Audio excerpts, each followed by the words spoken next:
Boa noite, irmãos. Esse tempo estranho, né? Tava em casa ali, na hora que eu olhei no relógio, falei, nossa, já era 20 para 7. Falei, meu Deus do céu, mas tá claro demais para ser tão tarde. Tô com vontade de falar boa tarde, até agora que escureceu, né? Mas que bom que a gente pode se reunir mais uma noite para aprender da palavra do Senhor. Nós vamos seguir nos estudos no livro do profeta Isaías. E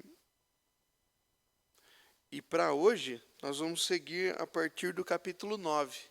Então, os irmãos podem abrir suas Bíblias no livro do profeta Isaías, capítulo 9, do verso 8 em diante.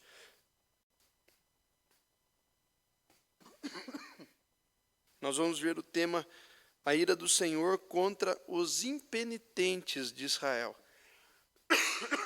A ideia da palavra impenitente é aquela pessoa que não se arrepende do pecado. Então, ainda que sejam chamados ao arrependimento, ainda que tenham consciência da prática pecaminosa, eles não se arrependem. Então, são categorizados dessa forma, como impenitentes. Isaías 9, do verso 8 em diante, até o verso 4 do capítulo 10. Essa será a leitura que nós faremos hoje. Antes de ler a palavra, vamos orar ao Senhor. Poderoso e santo Deus, te agradecemos, Pai, pelo dia que o Senhor nos dá, pela fé em Jesus, pela saúde, por podermos nos reunir na Tua casa para juntos aprendermos do Senhor por meio da Tua palavra.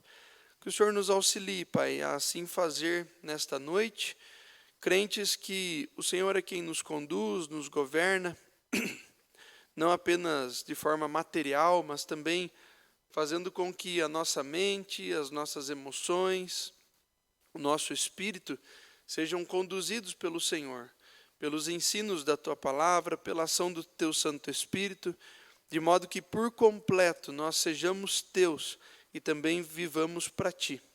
Ajuda-nos, Pai, e também aos irmãos que assistirão esse estudo, a reconhecermos os nossos pecados, a não vivermos afastados de Ti, a voltarmos para o Senhor sempre, arrependidos dos pecados, confessarmos estes pecados, reconhecermos que temos carência do Senhor, para que nós não vivamos apartados de Ti, mas sempre juntos ao Senhor, ligados ao Senhor e praticantes da Tua vontade em nossa vida. Tudo isso nós pedimos a Ti, em nome de Jesus. Amém, Senhor. Então vamos ler a palavra. Eu quero convidá-los para que façamos essa leitura de forma conjunta. Isaías capítulo 9, do verso 8 até o capítulo 10, verso 4. Então vamos lá. Diz a palavra de Deus assim: O Senhor enviou uma palavra contra Jacó, e ela caiu em Israel. Todo o povo saberá, Efraim e os moradores de Samaria, os tijolos ruíram por terra, mas tornaremos a edificar com pedras lavradas. Cortaram-se os sicômoros, mas os cedros os substituiremos. Portanto, o Senhor suscita contra ele os adversários de Rezim e instiga os inimigos. Do oriente vêm os sírios, do ocidente os filisteus, e devoram a Israel a boca escancarada. Com tudo isto, não se aparta a sua ira, e a mão dele continua ainda estendida. Todavia, este povo não se voltou para quem o fere, nem busca ao Senhor dos exércitos. Pelo que o Senhor corta de Israel a cabeça e a cauda, a palma e o junco num mesmo dia. O ancião, o homem de respeito, é a cabeça. O profeta que ensina a mentira é a cauda. Porque os guias deste povo são enganadores, e os que por eles são dirigidos são devorados. Pelo que o Senhor não se regozija com os jovens dele, e nem se compadece dos que são órfãos e das suas viúvas, porque todos eles são ímpios e malfazejos, e toda a boca profere doidices. Com tudo isto, não se aparta a sua ira, e a mão dele continua ainda estendida. Porque a maldade lavra como um fogo, ela devora os espinheiros e os abrolhos. acende as brenhas dos bosques. Por causa da ira do Senhor dos Exércitos, a terra está abrasada e o povo é pasto do fogo. Ninguém poupa a seu irmão. Abocanha à direita e ainda tem fome. Devora à esquerda e não se farta. Cada um come a carne do seu próximo. Manassés ataca Efraim e Efraim ataca a Manassés. E ambos juntos atacam a Judá. Com tudo isto, não se aparta a sua ira, e a mão dele continua ainda estendida. Ai dos que decretam leis injustas, dos que escrevem leis de opressão, para negarem justiça aos pobres, para arrebatarem o direito dos aflitos do meu povo, a fim de despojarem as viúvas e roubarem os órfãos. Mas que farei vós outros no dia do castigo, na calamidade que vem de longe? A quem recorrereis para obter socorro, e onde deixareis a vossa glória? Nada mais vos resta a fazer, senão dobrar-vos entre os prisioneiros e cair entre os mortos. Com tudo isto, não se aparta a sua ira, e a mão dele continua ainda estendida. Amém.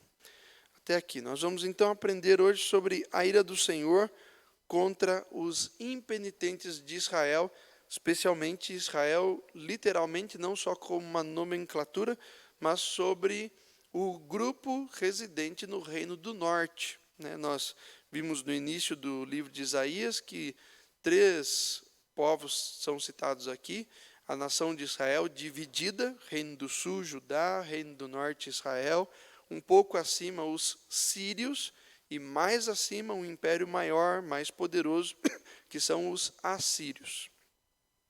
Nas últimas semanas, então, nós estudamos a primeira parte do capítulo 9, percebendo como a palavra profética de Isaías anunciou 2 temas. Primeiro, a luz que dissipa as trevas, e, em segundo lugar, essa luz que dissipa as trevas, tornando-se também a descrição da esperança. A descrição da esperança. Agora, Isaías retorna à realidade daqueles dias. Ele deixa de falar sobre aquilo que Deus fará e volta a listar, a exemplificar através das palavras aquilo que estava acontecendo naqueles dias, naquele momento. E o relato é bastante agressivo. O momento é desastroso. E eles demonstram o juízo de Deus que está sendo aplicado, ou será aplicado, sobre o Reino do Norte, no capítulo 9, do verso 1 ao 21, na mensagem a respeito também do que vai se destacar, que se manifesta sobre também um juízo que recai como fruto do juízo que acabou de suceder. Então, Isaías aqui, em 2 momentos, do verso 8 ao 21, trata a respeito de um momento de juízo que está vindo sobre a nação de Israel por causa da sua impenitência, porque não se arrependem de seus pecados. E este juízo é uma prévia de um novo juízo e maior juízo que virá novamente sobre eles por causa dessa impenitência. Impenitência mesmo diante de duplo juízo, que é o trecho do capítulo 10, do verso 1 a 4. Nesse trecho todo, capítulo 9, verso 8, até o capítulo 10, verso 4, nós temos uma escrita semelhante a uma escrita de poema, dividida em 4 estrofes. As estrofes são separadas por aquilo que a gente pode chamar de refrão. Os irmãos atentem para os versículos 12, 17, 21 e versículo 4. Versículo 12, ao final dele diz: com tudo isto, não se aparta a sua ira, e a mão dele continua ainda estendida. Versículo 17, ao final: com tudo isto, não se aparta a sua ira, e a mão dele continua ainda estendida. Versículo 21, também trecho final: com tudo isto, não se aparta a sua ira, e a mão dele continua estendida. E também no verso 4, ao final do verso 4, a mesma frase: com tudo isto, não se aparta a sua ira, e a mão dele continua estendida. Assim, nós notamos a forma como Isaías escreve estes relatos de juízo da parte de Deus, em formato de poema ou em formato de cântico, repetindo essa frase que exalta, né, enfatiza a ação de ira do Senhor contra a impenitência do seu povo, contra esta reação do seu povo, que não é de arrependimento, mas é de manutenção na prática do pecado. Então, a gente vê como o cântico ou o poema, ele não precisa ser reflexo de boas sensações, né, ou de alegria. Ele pode ser também a expressão de um sentimento ruim, de um sentimento triste, ou da constatação de um momento específico na vida da pessoa. A gente ouve, né, relatos de compositores, especialmente brasileiros, né, nas suas entrevistas, como eles comentam que, na maioria das vezes, se não todas, o relato daquele poema, daquele cântico, né, daquela letra musical, é fruto de um próprio sentimento, de uma própria circunstância, ou então de pessoas que aquele compositor conhece. Então, a emoção do momento, né, a vivência daquele momento faz com que o artista reproduza nas suas palavras aqueles sentimentos. Algo mais ou menos parecido aconteceu com Isaías. Ele está inserido nesse momento, ele está contemplando esses fatos. Ele está também, apesar de crente no Senhor, sofrendo, né, as pagas desse pecado, dessa impenitência do povo, e está sendo também usado por Deus para ser uma voz da consciência neste momento em que estão todos afastados do Senhor, a começar dos líderes, dos governantes, inclusive daqueles que deveriam agir conforme Isaías, mas estão negligenciando, né, falar em nome de Deus, falando em nome de si mesmos. Na primeira parte, irmãos, então nós notamos aqui do verso 8 ao verso 12, certo? Quando se encerra a primeira parte, né, com o refrão que eu repeti aqui, não vou reler. Os irmãos podem atentar para suas Bíblias para notar como, então, no verso 8, existe uma descrição de juízo acontecido no passado, porque o Senhor enviou uma palavra que não foi ouvida, mas foi descartada. Essa palavra que não foi ouvida, inicialmente, não é necessariamente uma palavra profetizada por Isaías. Os historiadores bíblicos remetem lá ao texto de Reis 15, quando Amós ou Oséias, por volta de 20 anos antes de Isaías, por volta de 760, propagam então essa mensagem a Israel, né? Isaías está no Reino do Sul. Oséias e Amós, podemos dizer que contemporâneos, estão no Reino do Norte e propagam uma mensagem que não é acatada, não é ouvida, é desprezada. A ausência da atenção do povo, então, para a mensagem é o motivo do juízo que cai sobre Jacó, ou Efraim, ou Samaria. São as formas, né, descritas aqui de um mesmo povo. Então, a gente compreende que ao falar dessa forma, ao chamar dessa forma, o Isaías está relatando que ninguém vai ficar de fora desse juízo.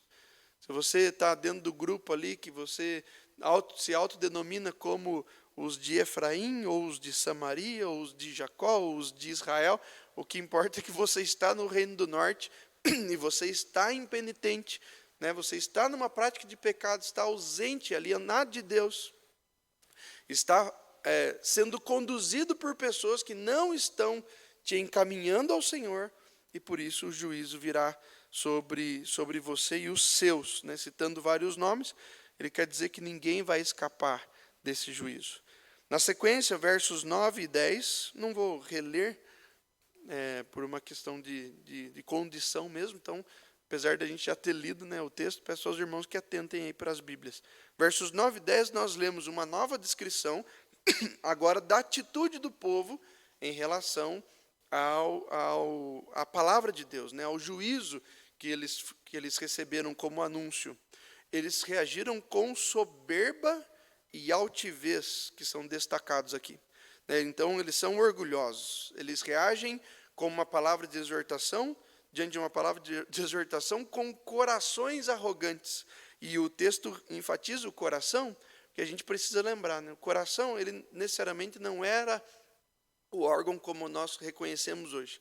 O coração, ele era o centro do ser humano, né? Alguns vão dizer que o coração seria as sensações que nós temos hoje no intestino.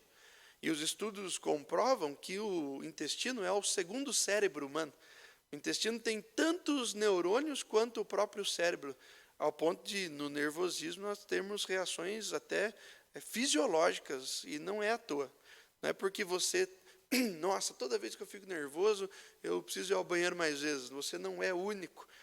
Deus nos criou assim, ao ponto de, no passado, fora da medicina, né, fora do conhecimento científico, a palavra de Deus anunciar que o centro do ser humano mobiliza, né, faz com que a gente perceba o nosso medo, o nosso nervosismo, a nossa inquietação, a nossa tranquilidade também.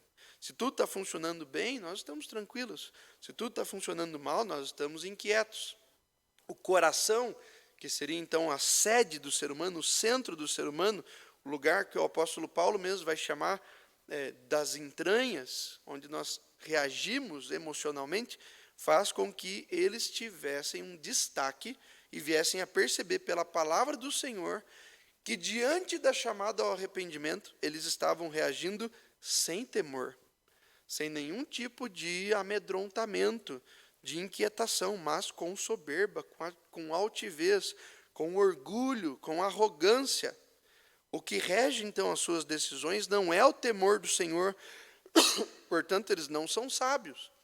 O que rege as suas decisões é a visão que eles têm de si mesmos, e é uma visão deturpada. Eles não se veem como dependentes de Deus, eles se veem como autossuficientes. Eles se veem como dependentes de si mesmos. Por isso, tudo está caindo ao redor, e eles permanecem confiantes. Eles permanecem soberbos, não em Deus, né? Não confiantes em Deus ou na misericórdia de Deus, mas confiantes em si. O texto segue aqui, ainda nos versos 11 e 12, a gente lê a descrição do juízo passado propriamente, e a gente nota que Israel tinha experimentado os efeitos devastadores desse juízo. Tudo foi aniquilado, né? As forças foram aniquiladas, e isso através da Assíria, o governo maior, um pouco mais ao norte, sem efeito sobre os orgulhosos. Eles foram aniquilados, eles tiveram os seus poderes destruídos, e eles permaneceram orgulhosos.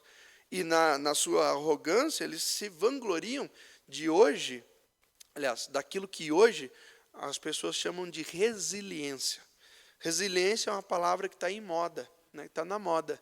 Se você sofre, se você pena, se você foi abatido, você precisa ser resiliente. Você precisa se levantar, você precisa sacudir a poeira e dar a volta por cima. Então é algo novo, mas também antigo, porque a resiliência, se ela não tiver uma fonte segura, ela terá a mesma fonte desse povo, a arrogância. Em que sentido? A pessoa está derrotada, né? Lembrando aí dos filmes do Sylvester Stallone no passado, né? Na década de 90, tiveram alguns filmes agora, nos últimos 10 anos, se eu não me engano, 3 filmes ele fez, e parece que a história se repete.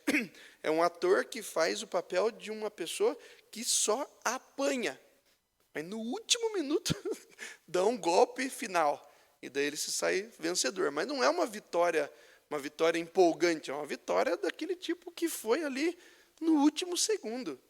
Não tinha mais para onde ir, mas ele foi resiliente, né? Ele tirou a força de onde não tinha, e acaba sendo um símbolo de força, mas força de si para si mesmo.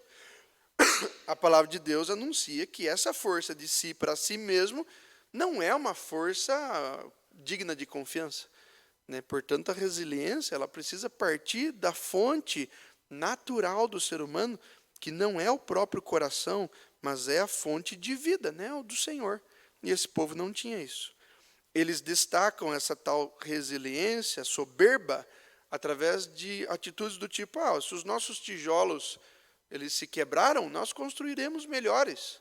Se os nossos cedros foram cortados, nós vamos plantar novas árvores, ainda maiores, ainda mais belas, porque nós podemos, nós conseguimos, e eles não vinculam Deus nisso.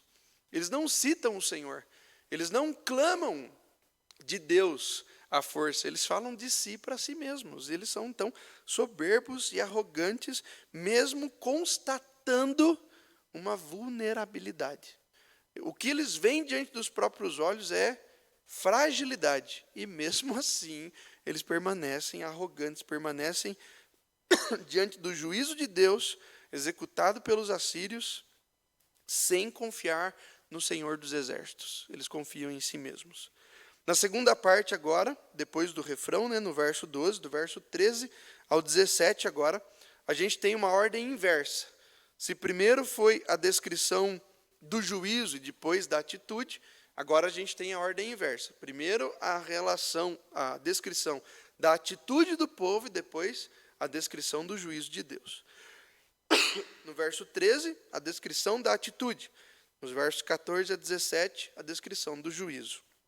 Deus trouxe, primeiramente, os sírios sobre Israel. Depois, os filisteus contra a nação. Mas, mesmo assim, eles se recusaram a se arrepender. É a forma como Isaías remete aqui a acontecimentos passados. De modo que os líderes mais importantes são, então, removidos por Deus, mas também aqueles que deveriam falar conforme os profetas enviados por Deus, mas falam conforme a remuneração que recebem. Então, são falsos profetas que estão enganando o povo. Nós notamos como a ruína do povo, então, não começa de baixo para cima, mas começa de cima para baixo, do governante e da liderança religiosa. Se o governante teme ao Senhor, se a liderança religiosa teme ao Senhor, o povo também responde à liderança do governo, à liderança espiritual, e teme ao Senhor. Se a liderança do governo, se a liderança espiritual não teme, caminha conforme a própria consciência, conforme os desejos do próprio coração, o povo vai responder e vai agir assim também. E a ruína será completa, mas não de baixo para cima. Não dos mais numerosos para os menos numerosos, mas justamente o contrário. Começando da ponta da pirâmide, ela vai ruindo, ela vai despedaçando. A ruína do povo, então, começa dos líderes. Acontece porque mesmo que o Senhor ame o seu povo, o Senhor não ama o pecado do seu povo e não o amará de forma abençoadora enquanto pecam, mas o amará enquanto se santificam. O texto anterior disse uma frase, que a gente releu: santificai ao Senhor. Verso 13 do capítulo 8. Ao Senhor dos Exércitos, a Ele santificai. Seja Ele o vosso temor, seja Ele o vosso espanto. Quando a liderança não segue, o povo não segue. Dessa forma, caminhando conforme os desejos do próprio coração, o Senhor não os abençoará. Ainda que o Senhor ame, o Senhor corrigirá. A gente percebe, então, como a forma de se revelar como um Deus que é o Pai não é sem motivo. É um Deus que expressa cuidado, que expressa amor, mas que não se faz de tolo diante da rebeldia do seu povo.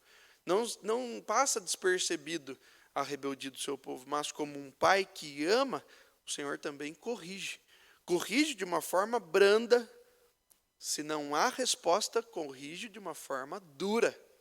Se não há resposta, a forma dura impulsionará uma forma ainda mais severa. Se a punição, da chamada de atenção não resolve, uma punição mais severa acontece. E essa punição mais severa vai perdurar, se for necessário. E é isso que acontece aqui. Deus não amará, portanto, a ausência de santidade do seu povo, só porque é o seu povo, mas será verdadeiro na aplicação do juízo, porque Ele sempre advertiu isso. Desde o início, desde Gênesis, o Senhor disse: você pode desfrutar de tudo, Adão. Eva, vocês podem desfrutar de tudo, menos da árvore do conhecimento do bem e do mal. Ela é minha. tudo aqui é de vocês, mas aquela árvore é minha. Não toque nela, não cobice ela, não tome do fruto dela, porque ela me pertence. A mesma coisa a gente vê depois já do pecado ter entrado no mundo, na consciência de um homem que foi citado aqui já 2 vezes, que é o rei Davi. O rei Davi, o detentor desse trono abençoado, no seu salmo, um dos salmos mais bonitos que a gente tem, mais conhecidos também, que é o Salmo 51, entendendo o que fez de errado, Davi escreve as palavras do verso 17. Quando ele olha para Deus, ele contempla o próprio pecado, ele diz: sacrifícios agradáveis a Deus são o espírito quebrantado, um coração compungido e contrito, não o desprezarás, ó Deus. O que Deus quer de nós não são cânticos, não são boas obras, mas é um coração compungido e contrito que necessariamente conduzirá em cânticos de louvor e em boas obras. O contrário pode acontecer de forma falsa. Eu posso ajudar alguém ou realizar uma obra que aparenta ser uma obra de salvação sem ser salvo do interior para fora. Mas o contrário nunca será possível. Eu nunca poderei produzir uma obra de salvação genuína se dentro do meu coração quem governa sou eu mesmo.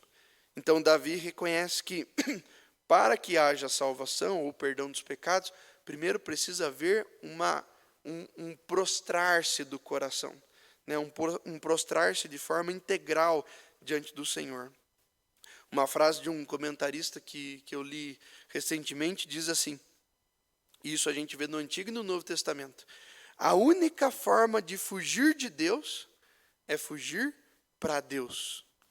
No sentido de que se você pertence ao Senhor, a única fuga que você conseguirá fazer é uma fuga que remete a um círculo. Você foge de Deus para voltar para Deus, porque não tem para onde ir.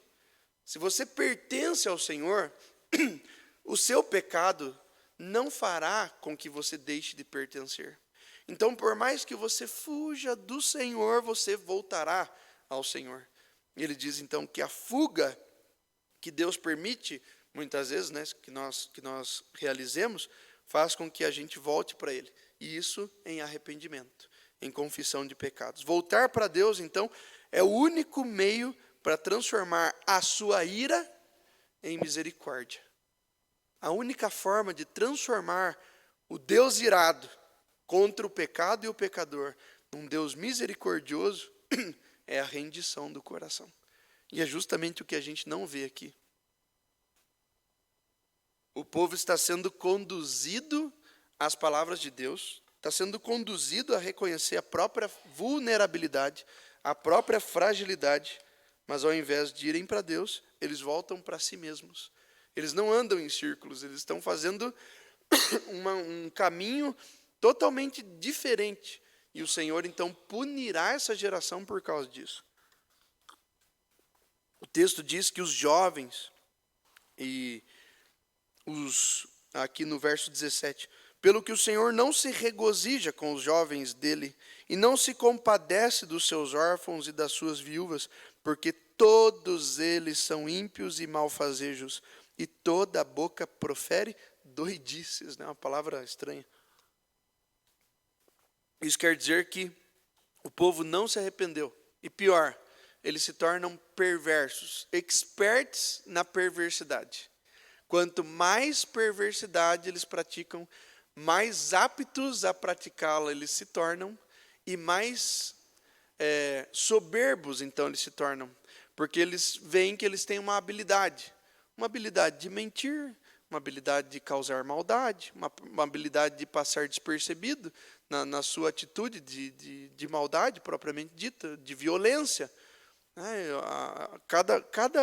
Cada ato de violência torna a pessoa melhor na sua própria violência. E isso faz com que ele caminhe de forma ainda mais contente, no sentido de satisfeita, para o inferno. O mesmo acontece com o crente. Quanto mais o crente aplica os conceitos bíblicos, a vida de oração, o bom testemunho, a restrição do pecado, uma vida então de santificação, mais habilidoso nisso o crente se torna. Nós não somos metodistas no sentido de entender que nós vamos nos tornar mais puros, mas certamente mais habilidosos. O apóstolo Paulo escreve aos Gálatas assim, que a lei do meu coração luta contra a lei do Espírito. Isso não quer dizer que eu estou degladiando contra o Espírito, porque eu sempre vou perder, com certeza. No entanto, o que ele quer dizer é que quando eu me inclinar para fazer a vontade de Deus, eu vou reconhecer uma autodefesa do meu coração. E eu preciso, então, voluntariamente me render.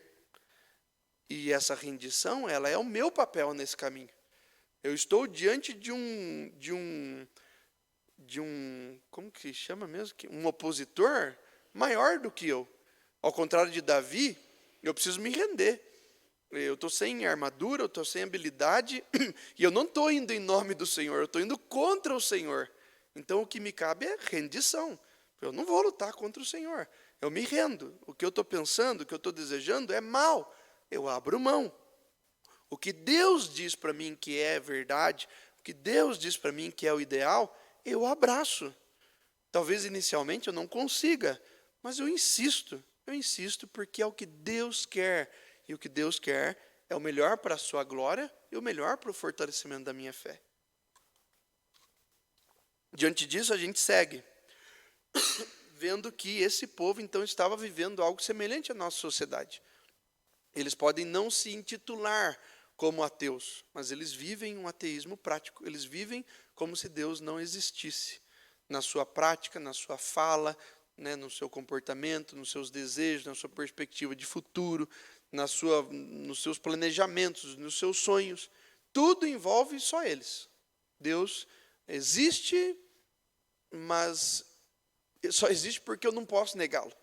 Se eu negá-lo, eu corro o risco de algo pior na eternidade. Então eu finjo que eu creio, mas eu, na prática, testemunho que, na realidade, infelizmente, não há fé no meu coração. Trecho seguinte, versos 18 a 21. Vão dizer novamente, agora vou dizer somente a descrição do juízo do passado.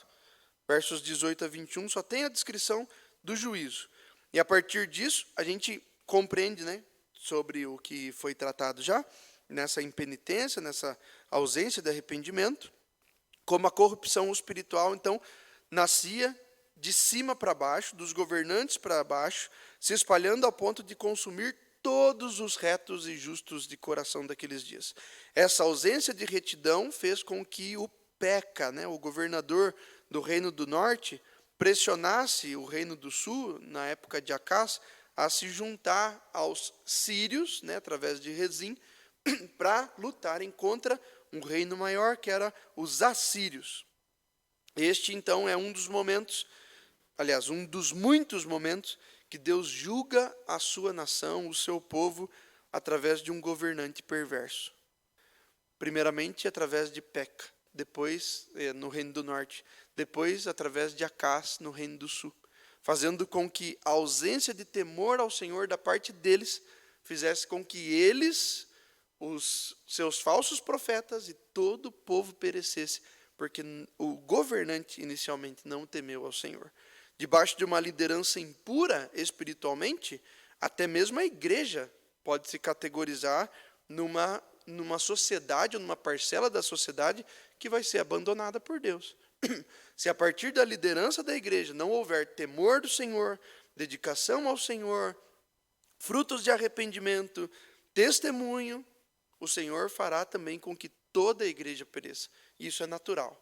Natural desde o Antigo Testamento, desde estes dias, a começar do próprio Adão. Adão é visto, ou chamado pelo apóstolo Paulo, como nosso cabeça federal. Isso significa que ele é um representante diante de Deus, ou era, Agora o nosso representante é Cristo, Mas ele era o nosso representante. Adão é o representante daqueles que vivem em pecado. Ele é aquele que, se a gente for contar com ele por perdão dos nossos pecados, para nos justificar, a gente está perdido. Tal como ele pecou, nós também pecamos.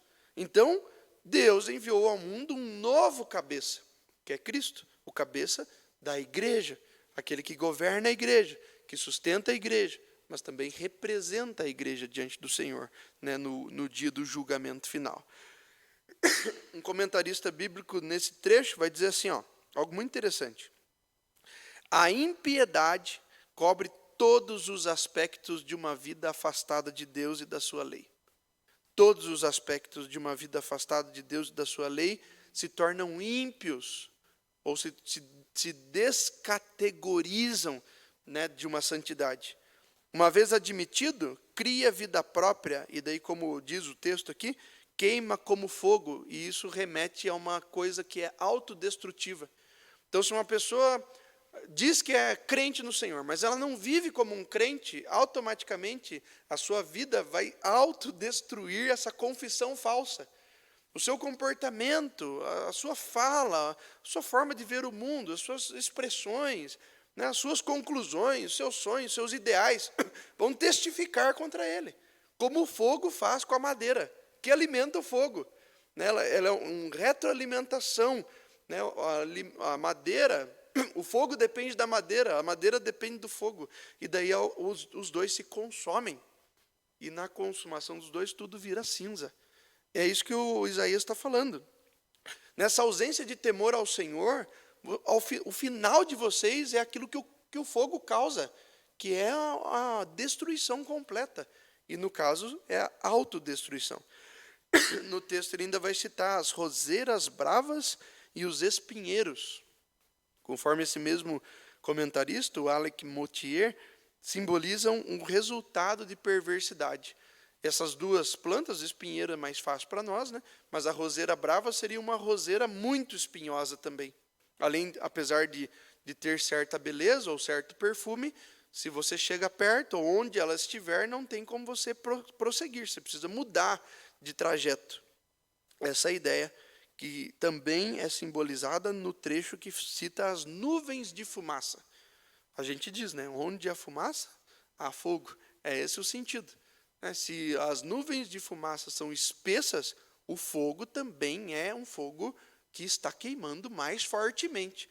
Então, se o sinal que você vê é um sinal que não favorece o caminho, como um espinho, você percebe que aquilo é autodestrutivo. Chegou num ponto final, não tem mais para onde progredir. Se você vê na fumaça, de longe já algo espesso, algo, né, muito, muito notável, você pode saber também que o fogo que está queimando ali é algo que, se você chegar perto, você vai se queimar. Isaías está tratando a respeito disso, do comportamento daquelas pessoas. Vocês estão se autodestruindo porque vocês abriram mão de caminhar conforme a vontade de Deus e estão agora caminhando conforme a vontade dos seus próprios corações. O verso 19 e 20 agora cita duas frases que eu quero chamar a atenção dos irmãos. Primeiro, no verso 19, quando diz, ninguém poupa a seu irmão, e depois no verso 20 diz, cada um come a carne do seu próximo. Nisso a gente aprende que a ausência da comunhão e da familiaridade, que chama aqui, né, a gente pode resumir isso em fraternidade, são reflexos de perversidade. Quando não há comunhão, não há fraternidade, não há amizade, nos nossos dias, né, a gente poderia resumir isso, quando não há amor, não há respeito, não há companheirismo, com certeza há perversidade. Não perversidade no sentido de uma prática de pecado específica, mas um abandono de Deus. O mero abandono das práticas espirituais gera por si tal perversidade que resultará num alienamento dos outros. Aqui, no caso, a nossa sociedade, né, sem Deus, a gente já vê isso nitidamente.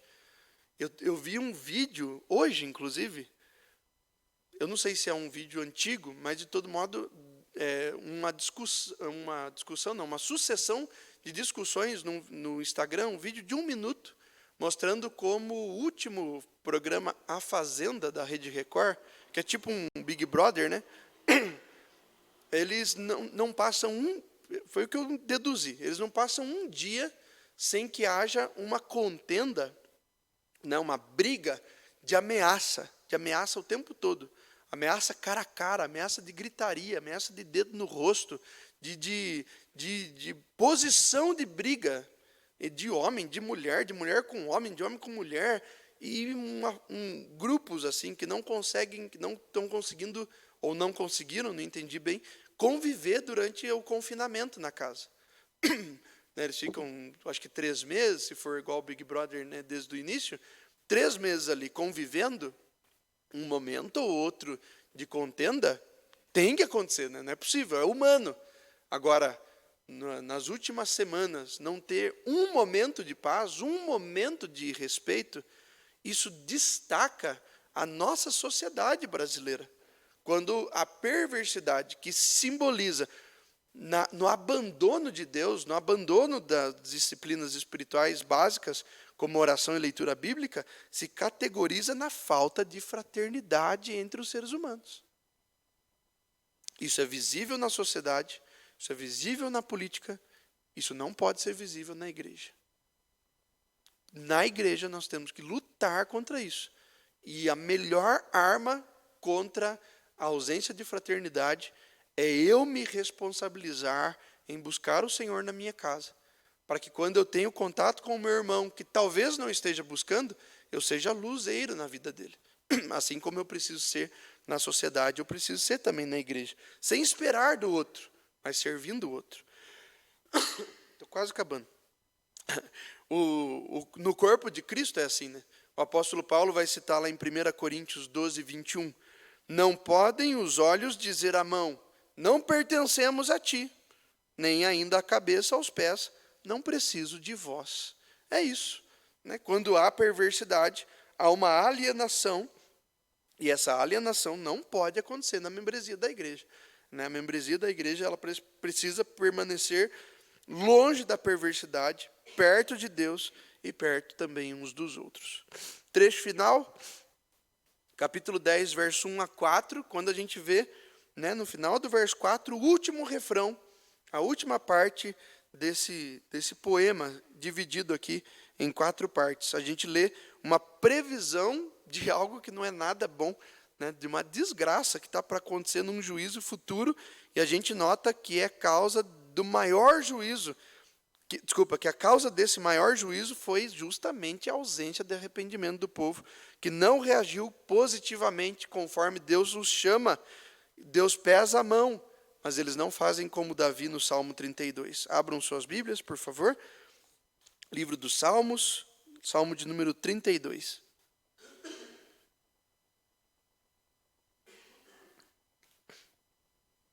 Vamos ler verso 13 e 4, todos juntos.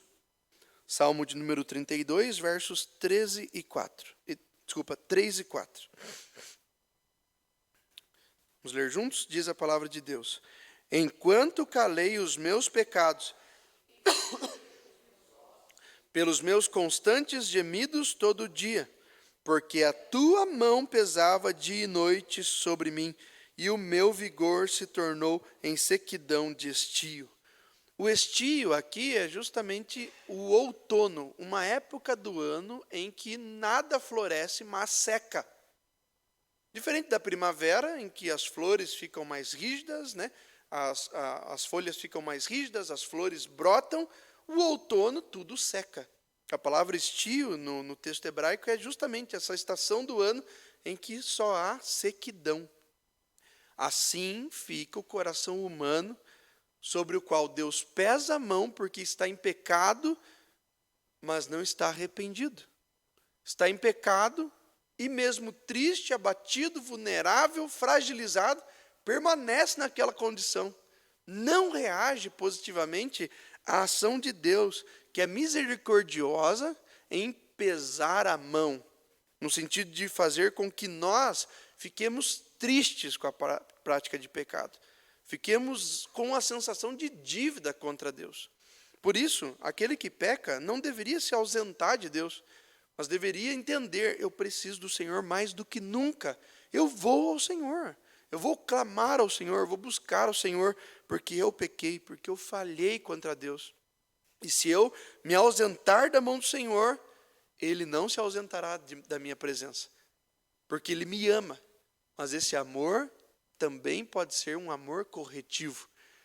E nós podemos nos privar desse amor corretivo, né? Como uma criança que vem e confessa logo, né? Daqui uns anos, com certeza, Maria vai quebrar alguma coisa lá em casa, né? E espero que ela venha e diga: pai, quebrei tal coisa. E não espera eu descobrir, porque descobrir alguma coisa, né, que foi danificada é muito ruim. Mas quem fez? Quando foi? Por que não contou? Né? É mais ou menos assim, claro que de uma forma muito suave, como Deus age conosco. Por que não veio me contar? Por que não veio confessar? Seria muito melhor, seria muito mais rápido, causaria muito menos ira, muito menos nervosismo, muito menos temor, muito menos distância. É o que o Senhor espera de nós, é o que o Senhor esperava desse povo, mas, pelo menos deste povo, o Senhor não obteve resultado, e daí o trecho final diz: nada mais vos resta a fazer, senão dobrar-vos entre os prisioneiros e cair entre os mortos. O que Deus quer dizer é que eu chamei vocês ao arrependimento várias vezes, vocês não se sujeitaram. A consequência dessa geração agora ou será morta pelos inimigos ou será escravizada pelos inimigos. Não há mais tempo. O tempo do arrependimento cessou. Todos os poderosos, né, a partir dos poderosos, a partir da liderança religiosa, ou morrerá ou se tornará escravo. Eles recebem então uma palavra de condenação que recai sobre os líderes, especialmente nesse trecho final, que dividem a população em classes, favorecem a alguns em detrimento de outro, dá vantagem para alguns em detrimento de o sofrimento de outro, e causam então o que nos nossos dias a gente chama de facção. A facção no governo causa isso, quando um governo divide a população e faz com que um grupo se jogue contra outro grupo, quando ao invés de fraternidade, o que se tem é perversidade. Ao invés de fraternidade, temor ao Senhor, vontade do Senhor, se tem perversidade, vontade humana, egoísmo e soberba, ao invés de um ambiente amistoso, o que acontece é um ambiente revoltoso, né, de revoluções ou de facções. A definição de facção diz assim: grupo de indivíduos partidários de uma mesma causa em oposição a outros grupos de outras causas. O meu interesse é importante para mim, o seu não me importa. Eu vou impor o meu, você vai impor o seu, e a gente nunca vai entrar em consenso. E isso é fruto de perversidade. A constatação, então, para o Isaías, do afastamento de Deus, é o comportamento perverso das pessoas. Faz com que as pessoas não vivam de forma fraternal, mas vivam em constante guerra, constante problema, né? Causando constante problema, e isso é fruto de estar alienado da mão de Deus abençoadora, porque está debaixo de uma mão de Deus corretora. Deus está com o seu povo, mas o está corrigindo, e isso é visível no seu comportamento. Quando o comportamento do povo é rebelde, nós notamos que a mão de Deus está sim com o povo, mas não o abençoando, porém corrigindo. Por fim, nós aprendemos então que uma vida de perversidade, negação da palavra de Deus, pode parecer um melhor caminho no início, mas o seu final sempre será catastrófico, porque não acompanha a mão abençoadora de Deus, mas a sua mão que vai conduzir essa pessoa ao arrependimento. No entanto, se essa pessoa, esse grupo, não se arrepender, a mão do Senhor pesará a ponto de julgar. Quero encerrar, irmãos, com um cântico. Vamos cantar o hino de número 71, e assim nós encerramos o nosso estudo desta noite. Os irmãos, se puderem se colocar de pé, fiquem de pé comigo para nós cantarmos juntos, aqueles que podem. Hino de número 71, contrição e confissão. Nós temos um problema hoje, que é a falta de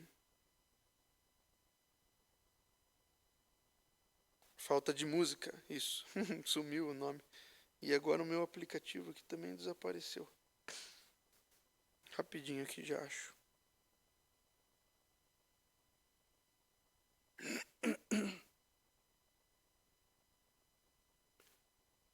Sumiu, irmãos. Puxar aqui, tá bom? Se sofrimento te causei, ó Deus, se ao meu exemplo fraco tropeçou, eu não andei nos bons caminhos teus, Senhor. Se vão e fútil foi o meu vir falar, e amor ao meu irmão não demonstrei, ao sofredor eu não quis ajudar, perdão, Senhor. Se negligente foi o meu viver, sem me dispor a pelejar por ti, se firme em teu trabalho eu não quis ser, perdão, Senhor. Escuta, ó Deus, a minha oração e vem livrar-me do pecado vil. Renova este pobre coração. Amém, Senhor. Amém. Vamos orar? Senhor nosso Deus, te damos graças por teu favor, por Jesus Cristo que está entre nós, neste relacionamento do Senhor que é santo, santo, santo, conosco que somos pecadores, pecadores perdoados, por isso restaurados à sua presença, apesar das nossas falhas, dos nossos pecados. Ajuda-nos, Senhor, a crer nisso, crer nesta verdade salvadora, de que Cristo veio ao mundo para solucionar este problema da nossa impenitência, para nos auxiliar na confissão, no arrependimento, na restauração da nossa vida, conforme a tua palavra, que é pregada ao nosso coração. É pregada através do texto bíblico, mas é pregada também no coração de cada ser humano que foi criado à sua imagem e semelhança, e tem a lei gravada em seu coração, para que reconheça que o Senhor é maior, que a tua vontade é melhor, e que precisa então se sujeitar ao Senhor. Ajuda-nos nisso, Deus, que como crentes no Senhor, nós possamos nos sujeitar voluntariamente à ação do teu Santo Espírito em nossa vida, por meio do ensino da tua palavra, e também voluntariamente não notar a tua ira sobre nós, mas a tua misericórdia, porque confessamos os nossos pecados, porque não fomos tolos espiritualmente em nutrir a impenitência, em nos afastarmos do Senhor, como se nada tivéssemos feito, como se estivéssemos puros diante do Senhor. Ajuda-nos, Pai, a confessar, a reconhecer nossa fragilidade, a reconhecer a nossa vulnerabilidade e não vivermos consumidos pelo fogo ou em meio a espinheiros, mas diante do Senhor, no teu santo templo, em volta dos nossos irmãos, em paz, em alegria, com esperança, debaixo da tua misericórdia, não debaixo da tua ira. Ajuda-nos, Senhor, a cada momento que cairmos, nos levantarmos diante de ti, confessarmos os nossos pecados, estendermos as nossas mãos em rendição e seguirmos esperançosos, porque Cristo foi à cruz em nosso lugar e o Senhor já nos recebeu. No entanto, Senhor, da mesma forma, na mesma proporção, ajuda-nos também a entender que se permanecermos impenitentes, não é o teu amor que fará com que nós sejamos bem recebidos pelo Senhor, mas esse mesmo amor que nos trata como povo fará com que nós sejamos reconduzidos à tua presença por meio de dor, por meio de o pesar da tua mão sobre nós. Ajuda-nos também a reconhecer isso humildemente e a voltar à tua presença, se é o caso de algum dos irmãos presentes ou daqueles que assistirão esse estudo bíblico, para que possamos com alegria reconhecer o teu juízo, a tua correção e assim também, por consequência, o teu amor. Nós oramos assim, intercedendo pela nossa nação, pelos nossos governantes, pelas eleições de domingo, pedindo ao Senhor que tenha misericórdia de nós. Em nome de Jesus. Amém, Pai. Amém. Amém, irmãos. Obrigado pela presença de cada um. Que Deus nos abençoe.